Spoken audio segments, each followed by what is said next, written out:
Biryani is done. Looking good, looking good, looking good. So you can have it with whatever you desire. Some sour milk salad or some carrot salad or sambals, whatever you like. And enjoy. I hope you will make it in your home and enjoy it as I am going to right now. Bye. Hello. Today we're making chicken palau. I've pre-boiled my 3 cups of rice, my 1 cup of lentils, and I've chopped 2 kgs of chicken. I've chopped 4 potatoes and colored it with some egg yellow, grated 4 tomatoes, and chopped 1 onion. In goes my spice. In goes the tomato. Sorry guys, I meant to say onions. So I'm going to fry my onions till it is light brown. While my onions is frying with the spices, I'm frying my potatoes in the meanwhile.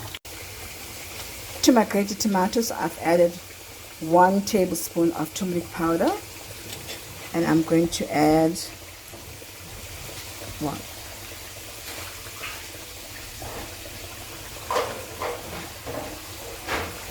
4 tablespoons of masala and 1 tablespoon of ginger and garlic.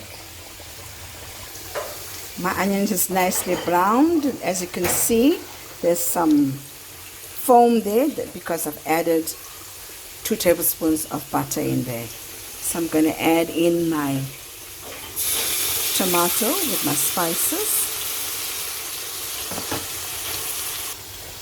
That's my tomatoes with my spices. Now in goes my chicken.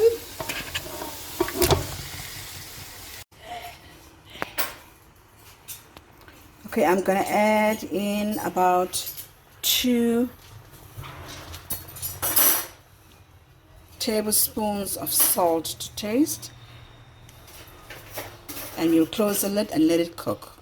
Okay, my meat has been cooking for about 5 minutes now. I'm going to add in my biryani dal and the fried potato, and in goes my rice. And I'm going to add about, let's say, a cup of water, and I'm going to put it into the oven.